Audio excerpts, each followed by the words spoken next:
Bienvenido hoy a un estudio en la palabra. Soy el evangelista Jimmy Swaggart y gracias por acompañarme hoy.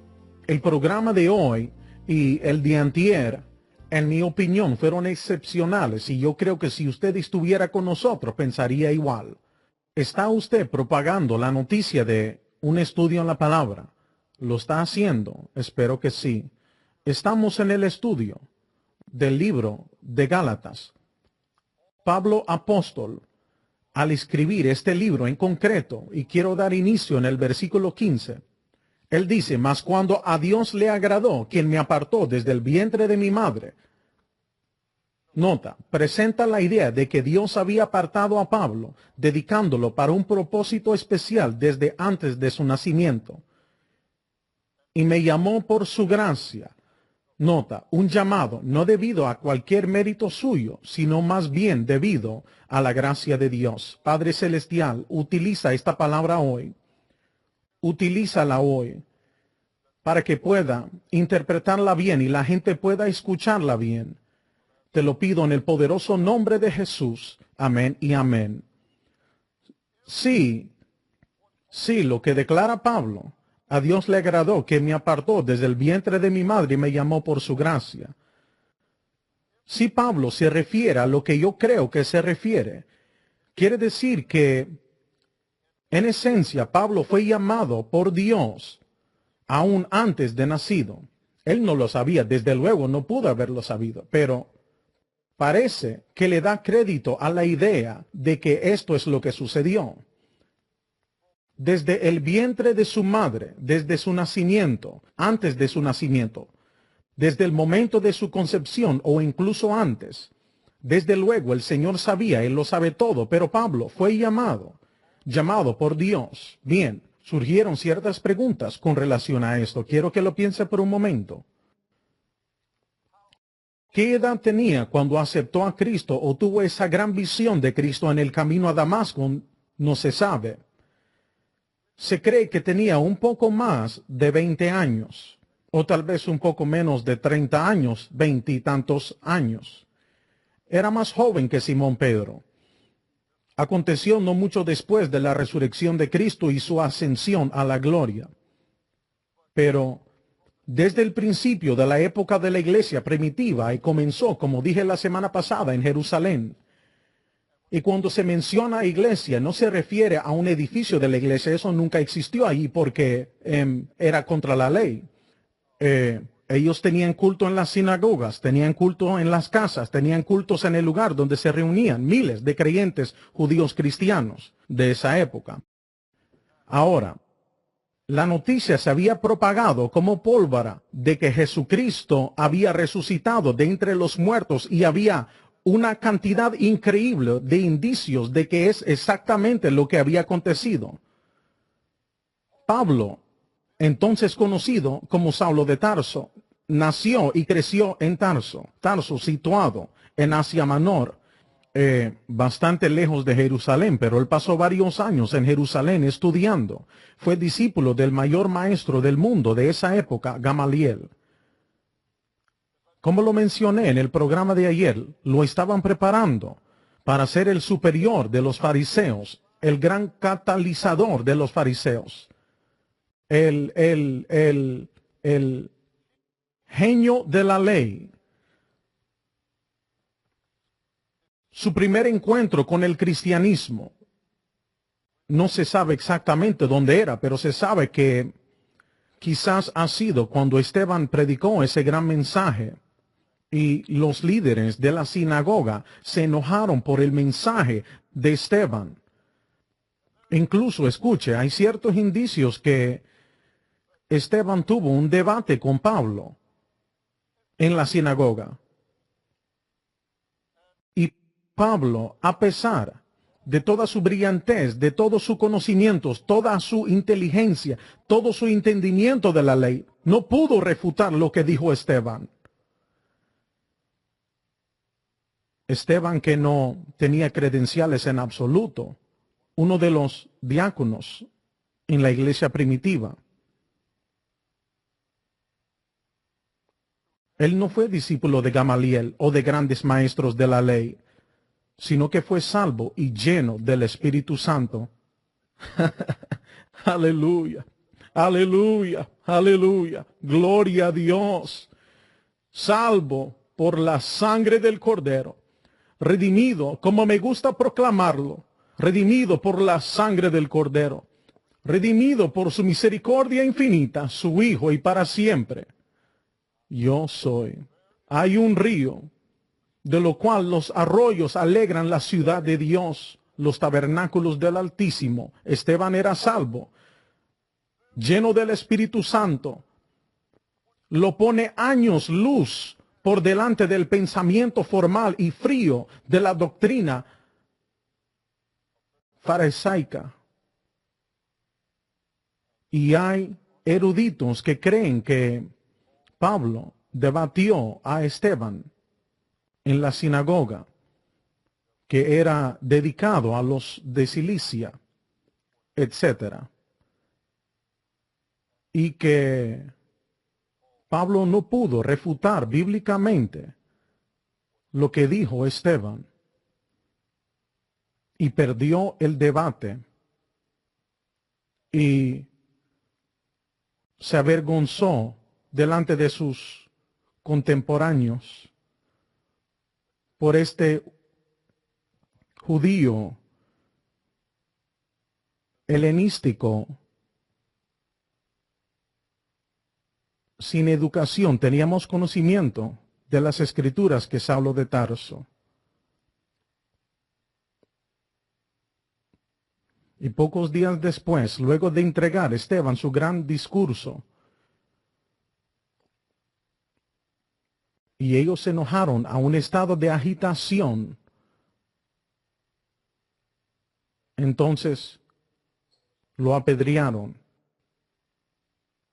Y antes que lo apedrearan, le quitaron su ropa y se la dieron a Pablo. Y le dijeron que la agarrara mientras apedreaban a Esteban, que dijo las últimas palabras: veo a Jesús, que está de pie a la diestra del Padre.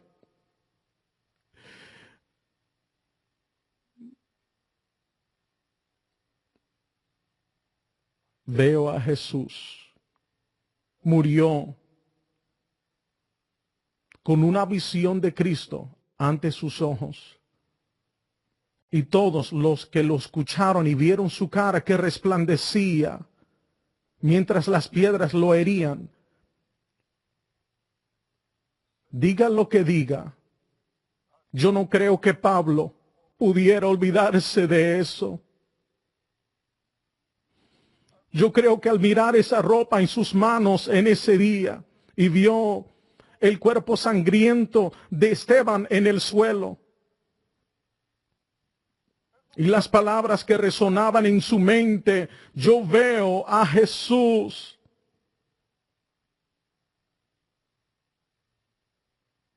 No podía sacudirlo. No podía olvidarlo. Lo asaltaba en la noche. Veía el rostro de Esteban donde quiera que miraba. Y escuchaba esas palabras: por las puertas de gloria, en las calles de oro, marchaba un héroe del Señor al redil celestial. Cuando se encontró al Señor en el gran trono blanco, me imagino que Jesús le sonrió y dijo: Esteban, bienvenido a casa. Veo a Jesús que está a la diestra del Padre. Veo a Jesús allá en la gloria. Gloria a Dios. Gloria a Dios. Creo que fue el comienzo desgarrador de Pablo al aceptar a Cristo.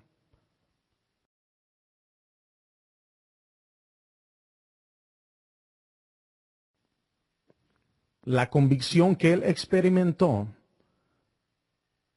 de Esteban no lo ablandó, sino que lo endureció. él se resistió lanzando amenazas e intimidaciones, diciéndole al sumo sacerdote: deme cartas de recomendación y yo iré a Damasco y pondré a aquellos seguidores de Cristo, aquellos que así se denominan, en su lugar. Me les enfrentaré y los encarcelaré y detendré todo esto. Y se le dio una carta de autoridad para malograr.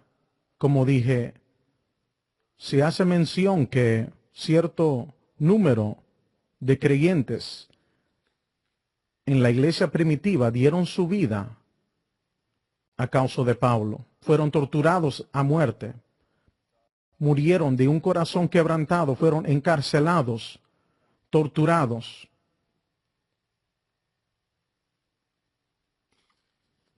Y de esa manera es que obra la convicción. Cuando alguien está bajo la convicción del Espíritu Santo, como lo fue Pablo, sin duda, con la muerte de Esteban, y él estuvo observando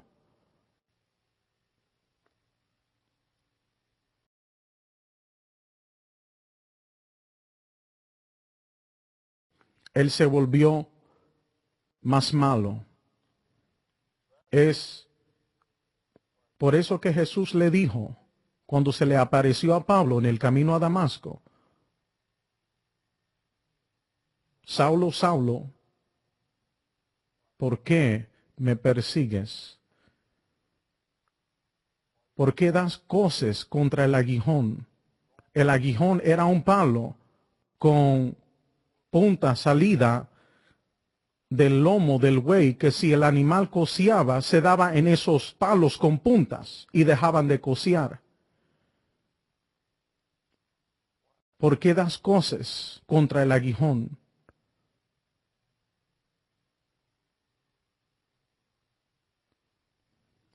Él trataba con la vida y vivir reciente de Pablo y la persecución de los santos. ¿Por qué me saludas? ¿Por qué te diriges a mí de esa manera? Y Pablo le preguntó: ¿quién eres, Señor? La visión era tan brillante, vio a Jesús, pero lo cegó luego de haberlo visto. Y el Señor dijo: yo soy Jesús a quien tú persigues. El mero nombre que Pablo odiaba más que cualquier otra cosa: Jesús, Yeshua, Josué en hebreo, Jesús en griego. Yo soy Jesús a quien tú persigues. Y en ese momento el judío de Tarso se quebrantó, se hizo añicos su corazón, endurecido, esa terrible atadura de tinieblas. Y dijo: Señor, ¿qué quieres que haga? Señor, él admitió que Jesucristo es Dios. Él había gritado y proclamado: él es un impostor, es un bastardo, es un impostor. Pero ahora lo llama Señor. Señor. Y en ese momento Pablo fue salvo. ¿Qué quieres que haga, Señor? Aunque el Señor llamó al gran apóstol desde el vientre de su madre, él no comenzó a predicar la justicia. Le tomó varios años para que se realizara. Él dijo: él me llamó por su gracia. Gracia significa favor inmerecido. Significa la bondad de Dios concedida a personas inmerecedoras. En otras palabras, Pablo decía: yo no lo merezco, no, merezco lo contrario, pero debido a su bondad, me salvó, me transformó, me llamó. No era solo una salvación, era un llamado. Revelar a su Hijo en mí. Vamos a leerlo de nuevo, véalo en la pantalla. Revelar a su Hijo en mí. Nota, el significado del nuevo pacto, que es el significado de la cruz, para que le predicase entre los gentiles paganos. Luego, no conferí con carne y sangre. Nota, su comisión y mensaje les vino de Dios y ninguno de los dos fueron afectados de ningún modo por la intervención humana. Quiero que vea esa declaración, revelar a su Hijo en mí. Él se está refiriendo al significado completo del nuevo pacto, lo que hizo Jesucristo. El propósito que tenía para Dios ser un hombre, de venir a este planeta, esta tierra, por el fin específico de ir a la cruz. Eso era su destino. Y por eso, inmediatamente, cuando Pablo fue salvo, comenzó a predicar. Él predicó sus primeros mensajes en Damasco y dice en el versículo 17, ni fui a Jerusalén a los que eran apóstoles antes que yo. Nota, no consiguió esta revelación de los primeros 12. Texto, sino que me fui a la Arabia, según el Espíritu Santo. Texto, y volví de nuevo a Damasco. Nota, no había ningún apóstol en Damasco. Allí predicaba el mensaje de la cruz. Bueno, lo que quería decir es esto. Era probable que fue en Arabia que se le dio esta gran revelación del significado del nuevo pacto, lo que es el significado de la cruz. En mi opinión, yo no sé si puedo comprobarlo, ni tampoco nadie más, pero cuando fue arrebatado, lo que él llamó el tercer cielo, fue arrebatado al cielo donde estaba el Señor y vio cosas que no le es lícito a un hombre hablarlas. En otras palabras, dijo que nadie le creería las cosas que vio. Me imagino que era en ese momento que el Señor le reveló a Pablo el significado del nuevo pacto. Quizás no fue así, pero el Señor lo arrebató por algún motivo. Esta tremenda visión que tuvo, no se sabe con seguridad si era una visión o si fue arrebatado en cuerpo. De todos modos, él no lo recibió del hombre. Ese es el caso de todo esto. Lo recibió directamente del cielo, directamente del Señor Jesucristo. El versículo 18 dice, después, pasados 3 años, fui a Jerusalén a ver a Pedro. Nota, demuestra su independencia de los apóstoles de Jerusalén. Bueno, no era mi intención ser sarcástico de ninguna manera. Él quería la aprobación de ellos. Deseaba la aprobación. Añoraba hablarle a ellos. Desde luego, ellos anduvieron con Jesús. Él nunca había visto a Jesús excepto en el camino a Damasco.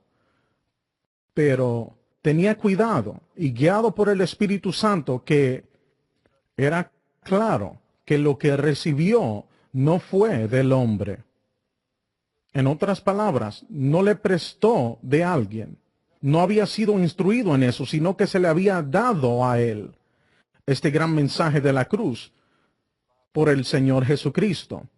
Y dijo, y estuve con él 15 días. Nota, cuando él sin duda le reveló a Pedro la revelación de la cruz, lo que el Señor le había dado, ese era el momento que dio a conocer al gran apóstol llamado el gran pescador, en cuanto a lo que el Señor le había dado. Texto, mas a ningún otro de los apóstoles vi, sino a Santiago, el hermano del Señor.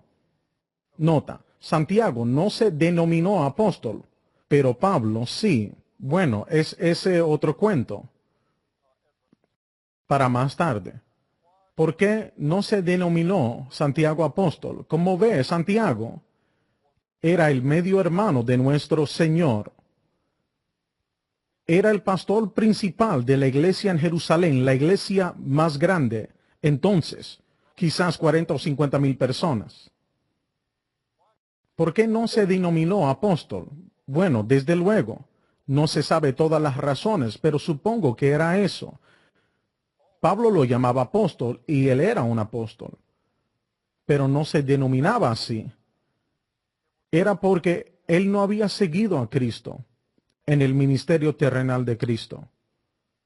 Bueno, piensen eso. La Biblia dice en el libro de Juan que ni tampoco sus hermanos, él tenía 3 hermanos, José, Judas y también Santiago. Judas escribió la breve epístola que lleva su nombre. Santiago escribió la epístola que lleva su nombre. De José no se menciona, porque ellos no creyeron en él. Sus propios hermanos. Él tuvo hermanas también. Ellas no creyeron en él. La Biblia lo dice claramente que ellos no creyeron en él. Santiago no lo aceptó por quien él era hasta la resurrección. Y él se le apareció a Santiago.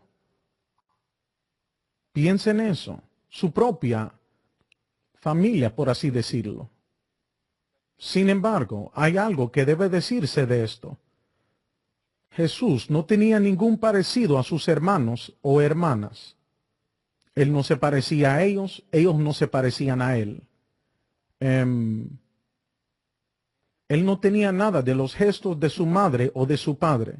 No era el producto de su padre quien creía en ellos que era su padre, José. Su padre o el esperma de José con el óvulo de María no era el producto de eso. María lo incubó para que fuera perfeccionado en su vientre por 9 meses. Pero él fue concebido por decreto del Espíritu Santo en su vientre. Y él no tenía en esencia ninguna parte en ella o José. Él tenía parte de ella, si se puede decir, ya que ella lo llevó por 9 meses. Pero déjeme repetirlo, él no fue concebido por el esperma de José y el óvulo de María.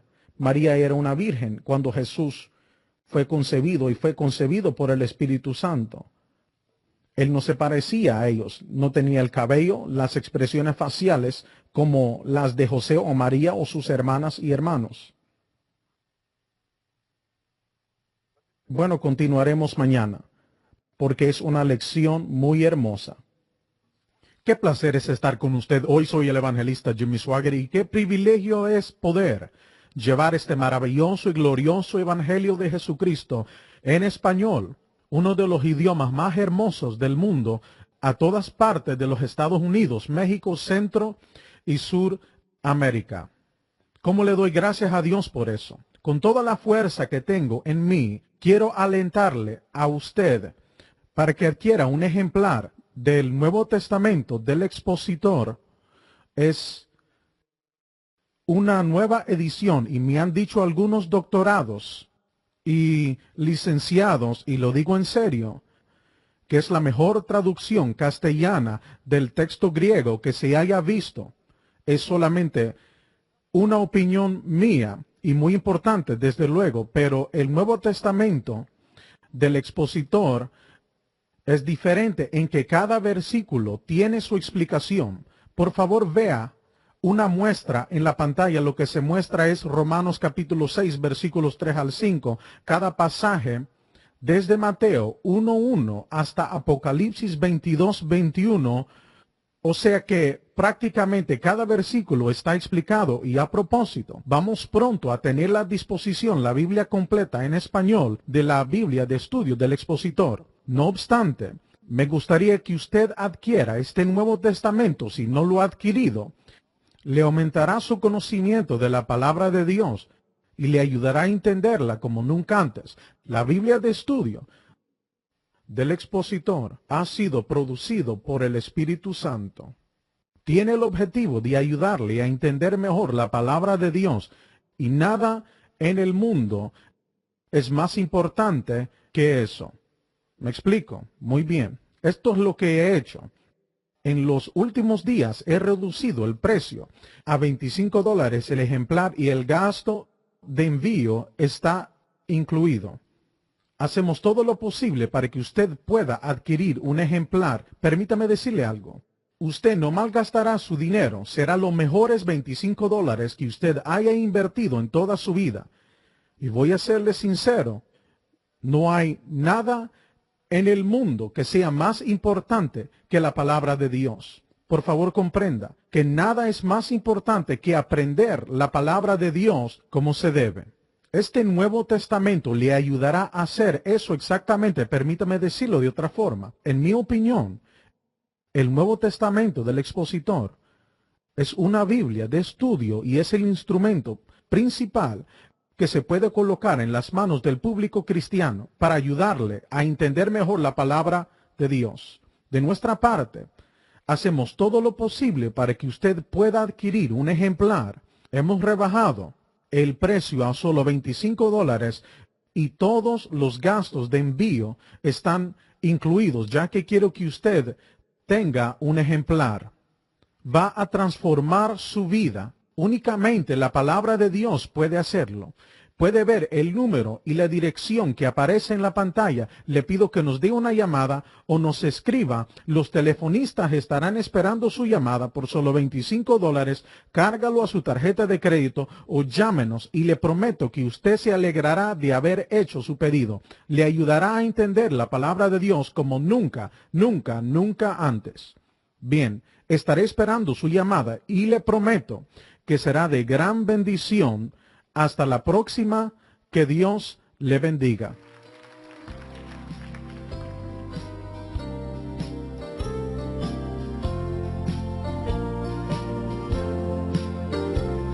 I'm tossed on life's sea, and those waves they cover me, and those dark clouds won't let that sun shine through. There's a voice seems to say, child, there'll be a brighter day. Don't allow the clouds to hide sweet heaven's view. For you've got one more valley, one more hill, maybe one more trial and one more tear, one more